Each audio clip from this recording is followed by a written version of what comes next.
সালামু আলাইকুম ওয়া রাহমাতুল্লাহি ওয়া বারাকাতু। বাংলাদেশের এক নির্লজ্জক রাষ্ট্রপতি যে নাকি বিশ্ববিদ্যালয়ের অনুষ্ঠানে গিয়ে ভারতীয় নগ্ন নায়িকাদের সাথে তার বন্ধুত্ব এবং তাদেরকে নিয়ে সে স্বপ্ন দেখে কল্পনা করে এমন কথা জনগণের সামনে বলতেন, সেই প্রেসিডেন্ট আব্দুল হামিদ রাতের আধারে কিভাবে বাংলাদেশ থেকে বেরি হয়ে গেলেন সেই নিয়ে এখন ব্যাখ্যা বিশ্লেষণ চলছে বিভিন্ন সোশ্যাল মিডিয়ায়। আমরা আশা করছি মেইনস্ট্রিম মিডিয়াতে আজকে রাতের টক শোতে এটা আলোচনার বিষয় থাকবে এবং আব্দুল হামিদের পক্ষে বলার মতনও কুলাঙ্গাররা বিভিন্ন টিভিতে গিয়ে যুক্তি তুলবেন। অসুস্থতার ভান করে চিকিৎসার নামে থাইল্যান্ডে গিয়েছে আজ রাত ৩টা বাজে বাংলাদেশ থেকে। গভীর রাতে কি করে তিনি বাংলাদেশ থেকে চলে গেলেন, এখানে ইমিগ্রেশন এবং বিমান বাহিনীর দায়িত্বের মধ্যে কোনো অবহেলা আছে কিনা সেই নিয়ে চলছে আলোচনা। বিভিন্ন জন সোশ্যাল মিডিয়ায় ইঙ্গিত করছে রাজনৈতিক কোনো একটি দলের সাথে তার কোনো সখ্যতা আছে কিনা, যেই সখ্যতার কারণে সে পালিয়ে যেতে কোনো রাজনৈতিক দল সাহায্য করেছে।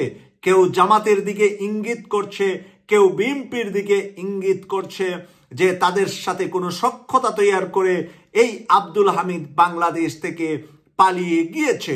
প্রিয় দর্শক, আপনাদের মন্তব্য লেখার 100% অধিকার আছে, আপনারা কমেন্টস করে মন্তব্য লিখবেন।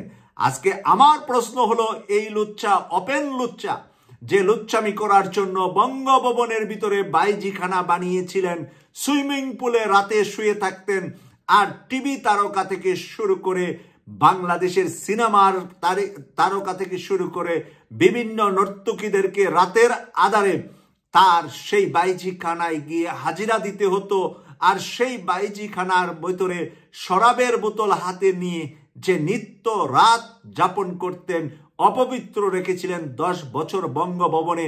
সেই বিষয় নিয়ে পূর্বে আমি একটি ভিডিওতে কথাও বলেছি, সেই বিষয় নিয়ে বিস্তারিত আলোচনা করেছি। আজকে এই একটা নিকৃষ্টতম রাষ্ট্রপতি বাংলাদেশের, সেই নিকৃষ্টতম আব্দুল হামিদ কি করে পালিয়ে গেলেন, এটা নিয়ে আজকে আমাদের প্রশ্ন প্রশাসনের কাছে, উপদেষ্টাদের কাছে, রাষ্ট্র যারা পরিচালনা করছেন তাদের কাছে। তাদের মধ্য থেকে কার সিগন্যাল পেলেন, কার ইঙ্গিত পেলেন, কে এই দুঃসাহসিকতা দেখিয়েছে আব্দুল হামিদ দেশের বাইরে যেতে, আমাদেরকে বের করতে হবে। আজ হোক কাল হোক, সে যত বড় রাঘব বোয়াল হোক, বাংলাদেশের মানুষ বের করবে এবং সেই জন্য তাকে জবাবদিহিতার কাঠগড়ায় দাঁড় করাতে হবে।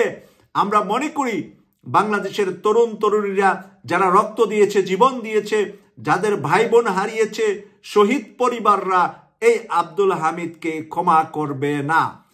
প্রিয় দর্শক, একজন দর্শক লিখেছেন, গ্রিন সিগন্যাল পাইছে তাই দেশের বাহিরে প্রেসিডেন্ট আব্দুল হামিদ, আর গ্রিন সিগন্যাল পায় নাই তাই রায় হবে 27শে মে জামাতের নেতা আজহারুল ইসলামের। আজহারুল ইসলামকে গ্রিন সিগন্যাল দেয় নাই, তাই আজহারুল ইসলামের রায় কেন 27 তারিখে, এই প্রশ্ন তুলেছেন। প্রায় 3 সপ্তাহ কেন সময় লাগবে রায় দিতে? রায় দিতে 3 দিন সময় লাগতে পারে, 5 দিন সময় লাগতে পারে, অফিসিয়ালি 1 সপ্তাহ পরে রায়টি প্রকাশ হতে পারত। এটা কেন প্রায় 3 সপ্তাহ পরে রায় দেওয়া হবে? এর পিছনে কোনো গভীরতা ষড়যন্ত্র আছে কিনা মানুষ জানতে চাচ্ছে। 27শে মে অ্যাডভোকেট শিশির মণি আশা করছে রায় আসবে তাদের পক্ষে। কোনো কারণে যদি সেই রায় তাদের বিপক্ষে যা, তাহলে জামাত কি করবে, শিবির কি করবে? আজকে মানুষ জানতে চাচ্ছে আজহারুল ইসলাম কেন 9 মাস কারাগারে থেকে আজকে রায় ঘোষণা না হয়ে প্রায় 3 সপ্তাহ পর রায় ঘোষণার জন্য সময় চাওয়া হচ্ছে বা সময় ক্ষাপন করছে আদালত। আদালতের প্রতি সম্মান জানিয়ে মানুষের হৃদয়ে কিন্তু সেই প্রশ্ন জাগতে পারে। সেই প্রশ্ন নিয়ে আমরা কথা বলছি। যারা লেখালেখি ইতিমধ্যে করছেন, 27 মে কেন, এত দূরে কেন আজহারুল ইসলামের রায়, কেন এত সময় ক্ষাপন করা হচ্ছে? 9 মাস পার হয়ে 10 মাসের সময় গিয়ে কেন এই সরকারকে এত সময় নিয়ে আজহারুল ইসলামের রায় দিতে হবে? তাহলে আইন উপদেষ্টার এখানে নাটের গুড়া হিসাবে মানুষ যা মনে করছে, এর সন্দেহ বা এই সন্দিহান বাড়ছে কিনা আপনাদের মাঝে আপনাদের মতামত কমেন্টস করে লিখবেন। কেটিভি 24 কে সাবস্ক্রাইব করে নিয়মিত ব্রেকিং নিউজ দেখার আমন্ত্রণ জানিয়ে আমি সৈয়দ মাসুক লন্ডন থেকে বিদায় নিলাম। আল্লাহ হাফেজ।